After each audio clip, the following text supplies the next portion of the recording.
December Chelsea. So that is 2 wins in the month of December. And you know what? You know what's the best part? December is not even done. We have one more game against Bournemouth on the 31st of December. I don't know. With our current form, I honestly don't know how that's gonna go. But yeah, let me take you back. Okay, I think this month has been so long that we forgot what happened like in November and the months prior. So let me take you guys back. Okay, so on the last week of November, we won Barcelona. We won against Barcelona at home, and then we drew against Arsenal. So we were second in the league, and then our Champions League record was looking pretty good. There's two pretty big performances, and we played really well actually. Like results aside, I watched both games. We played really really well, and I thought to myself, you know what? Maybe this might be the season where we challenge the title. I mean, we got the world champions on our chest. Okay, we just beat PSG in a European final. Now we just beat Barcelona. Okay, we just drew against Arsenal. We probably should have won, honestly, considering if we didn't get the red card. So I was thinking like, okay, you know what? This season is going to be different. Okay, of course, the naive Chelsea fan that I am, I have been humbled this month. With, like I said, 2 wins in the month of December. Losing games that you probably should have won. And yeah, probably last night was probably the last straw. I'm recording this the day after the Aston Villa Chelsea game, and honestly, I just think we only have ourselves to blame.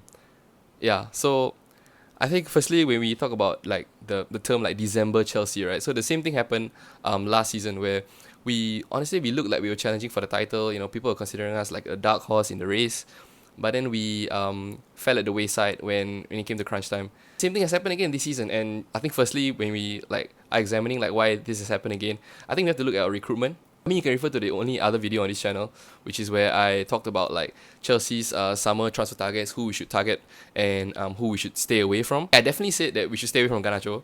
Gittins, I think I said I was okay with it, but I was definitely very reluctant. And then we went and got both. So that's that. Yeah, so both our left winger options I'm not a fan of. Yeah, let me talk about Garnacho. I mean, I already like waxed lyrical about like his weaknesses and why I'm not a fan of him in the video. And Gittins, like I said, he's very raw. And honestly, we just signed him for like 55 million off a purple patch in the Bundesliga. I mean, I know that few months he like scored some nice goals in the Champions League and against Bayern and all that, but bro, other Bundesliga stars have done more in the league before like moving to the Premier League and have flopped. So signing Gittins for 55 million, considering that his like limited track record was super risky and that risk has not paid off. And yeah, it's just really annoying because I was watching the Villa game, right? So okay, Neto is not the best winger in the world by any shot, okay? But when he gets the ball, his change of direction, his pace, like he can do something with the ball, even though his final ball is inconsistent. But Garnacho, whenever the ball switches out to him, I just know nothing is gonna happen. The ball is gonna end up back with Cucurella, or it's gonna go back to Enzo. He's not gonna do anything with the ball. I mean, he had one almost assist that Enzo probably should have scored. But I feel like those kind of moments are like few and far in between. So yeah, but the thing is, when Garnacho is not playing well, which is half the time I would say, considering he's very inconsistent, our replacement is also inconsistent. Gittins, like a guy who he's supposed to be like a silky like 1v1 winger, like he's like losing control of the ball like without even the defender tackling him, like what? Like, so you're telling me my first option and my second option are both inconsistent, and let's face it lah, like both of them are like kind of shit.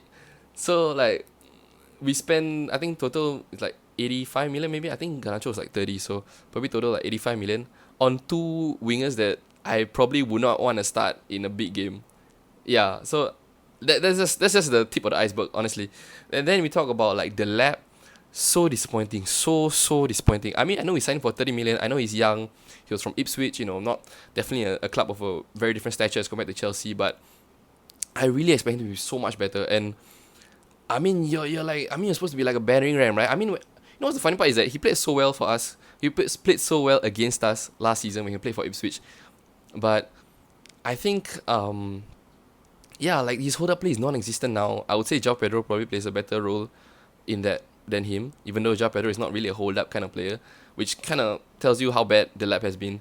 He just comes on and he just wants to wrestle with people, get yellow cards, even got the red card. I was so pissed about that. And yeah, it's so disappointing. I mean, I know he's young, so I guess like he has room to grow. But I just thought this was the season where, okay, last season we finished fourth on the last day, right? We finished fourth on the last day. Over the summer, we won the Club World Cup. Okay, I thought this was the season where we would kick on. Not say win the league, but at least like close the gap, get second, third, like and get like top four comfortably.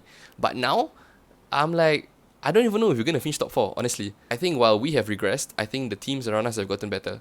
And the fact that we've regressed while spending this amount of money is bad. Like, it's a really bad sign. Villa were clearly better than us. I think the first half, we played well, we dominated them.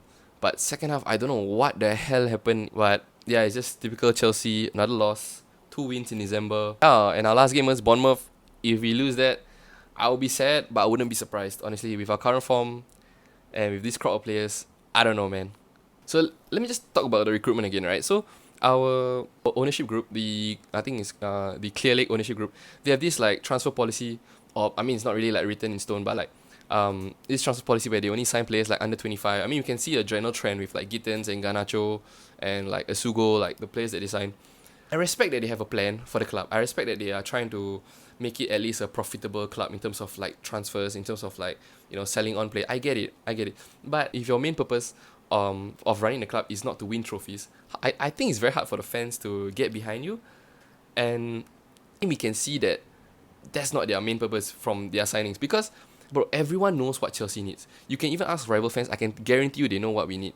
Okay, we needed and in the summer we needed a proven striker, a proven centre back, and a left winger. All like proven, experienced players. But obviously Clearlake just stuck to their strategy, I guess, and bought like the players that I mentioned earlier. What if your strategy sucks? Now we're just gonna like just keep signing like raw talent after raw talent and hoping that one of them is gonna be like a Palmer.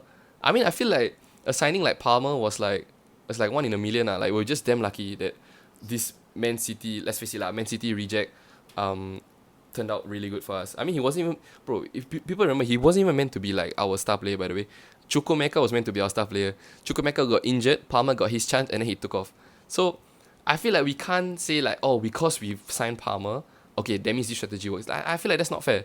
Okay, we signed Estevao, but that's another like, like a flash in a pan, like for every Estevao, you have another Delap or Garnacho or Gittins. Like, come on, man. Like it's not even like we don't have money. If we were broke and then we sign like Gittins and not Gittins, sorry. If we sign Garnacho and Delap, like maybe total for like 60 million for two players because we are broke. Okay, fine. I can understand. Like, but we are so clearly not broke. We so clearly have the money to sign these big talents like around the world. We have the stature. Okay, we even in our like, I guess our banter era, like we still win trophies. I don't understand why this money is not being put into signing like proven players that can like instantly come in and improve our team. I mean, if you just look at Manchester United, I'm sorry, but I think any Chelsea fan that is making fun of Manchester United's situation right now, I think should take a good hard look at themselves. They're not that much better off. Yeah, so if you just look at Manchester United, so they signed Cunha and Mbeumo over the summer, right? Two signings that Chelsea would never sign. Even if we needed a right winger, right, or we needed a cam, we would never sign players like Cunha and Mbeumo because of the age, because of their profile, probably because of their wages also, I don't know. But yeah, they come in and then they do what they did last season, obviously because they are prem proven, right? And then they make the team better. I think it's not rocket science, bro. You buy good players, proven in the Premier League, obviously they're gonna translate well. Like, it baffles me that Clearlake has stuck to their strategy, even though it has so clearly not worked for us over the past few seasons. And a worrying thing is that I think they're gonna stick to it. Now we're relying on Badiashile, okay. Fofana's really good actually. Chalobah, who's I'm really not a fan of Chalobah. Relying on Tosin, who's the worst of the lot. And God forbid we bring back the Sassi from the reserves. God forbid, honestly. If we bring back the Sassi from the reserves, right? What is the point of the budget that we have? Honestly. Like, it's just so frustrating because every rival fan, every Chelsea fan knows what we need. If you give us the money, we know who to sign. And I think it's a pretty good chance that we do a better job than the ownership group, honestly.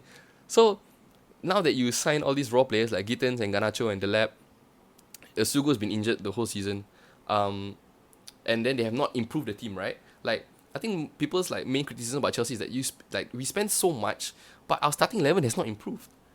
Like, we still haven't replaced Thiago Silva, right? I wanted us to replace the keeper. I mean, thank God Sanchez has improved his form, but, you know, um, yeah, to spend that much and not even improve your starting 11, not even improve your performances in the league, in Champions League, I think it's a bit baffling. Yeah, so, I don't know, it's just so frustrating. Yeah, and also to touch on that, like, I mean, recently there was news that Semenyo chose Man City, right? I mean, I'm not sure if Chelsea made advances to sign Semenyo or not, but that's exactly the type of signing that we should be going for, like proven Premier League players, reaching their prime of their career, someone that's gonna come in and hit the ground running. We need those kind of players. Semenyo would 100% start every single game for Chelsea. Will he start every game for Man City? No. I'm not sure if we even tried to sign him, but yeah, that's exactly the type of place we should be going for. And I don't know, if January we see more like young talent coming through that's like unproven, I mean, that just proves whatever I say in this video to be true lah. Yeah, so I really hope they change their transfer strategy, but honestly it's highly unlikely. So I guess the worst part about all this is that it's another season gone. It's another season wasted, where we should be able to kick on, where we look like we're challenging and then we just fall off.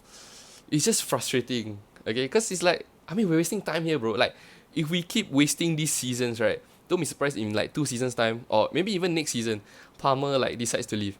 And honestly, I wouldn't blame him, because what does he owe us? He's not from Cobham. We bought him for 50 million. We'll probably sell him for a profit, so he's not gonna make us lose money. I think he's put in enough good performances to warrant his 50 million price tag. Yeah, why would he waste his prime in a club that's like so focused on like making money on young talent, making sure it's profitable and not interested in like pushing on for trophies? Palmer could literally sign for any club in the world, so I don't see why he would stay. And not just Palmer, I mean, you're talking about good players. We have really good players, by the way. Could talk about Reece James, Yeah, like, if those players don't see this project going in the right direction, they have every right to leave, honestly. Yeah, so that's why this is especially worrying. I don't want us to waste the talent that we have right now, but can we build around these players, please? Can we buy the proper players? And honestly, with the players that Maresca gets, I can't even blame him for like our inconsistencies, because look at what's been given to him. Like, we need a centre back over the summer, okay? Beside Hato, inexperienced. Want a kid? Sure, promising, sure. But now we realize that he's not that good right now. Shock, horror. He's 19 years old. Obviously, he's not gonna be that good. I saw like there are people that like are doubtful of like Enzo Maresca's like system and like his coaching. Yeah, okay, fine. Like, he has made mistakes in the past. Like, most notably, I think the Man United game where he took off like 2 players like in quick succession, even though we were down like a man, and he made the wrong substitutions. Like, fair enough. Okay, I mean, I think every coach like has like mistakes here and there, but I think if you're blaming Maresca for these inconsistencies, probably a contributing reason. I mean, he's not like perfect, but I think to sack him, it would be ridiculous, considering you've given him like this shit to work with. Like, okay, I just have a feeling like if we let Enzo Maresca go, he goes to a team with like a better structure, better transfer policy, better recruitment, like Man City. Like, Man City, I saw some rumors that like Man City want Enzo to like replace like Pep, right? I just have a feeling if you let him go to Man City, he's gonna flourish, and then we're gonna look like idiots with egg on our face. Like, we just let a world class manager go. I'm not saying he's world class right now, but I'm saying he has world class potential as a manager. And given what he's had to work with, and what we've won, honestly, I don't think that sacking him is the right option. And even if you want to sack him, there's no one out there for us to like that will like improve us. Honestly, there's no one out there. Every good manager is with a club right now. So yeah, I think any doubts about his tenure, any thoughts about sacking him is completely like ludicrous. I don't even know if we're gonna get top 4. Hopefully we get top 6. At this point, honestly, I think we're gonna finish in Europa League spot, which will be a huge disappointment considering last season. And also, wait, sorry, I know I keep saying one last thing, but one last thing, bro, take that freaking Club World Cup badge off our chest, bro. We don't deserve this shit.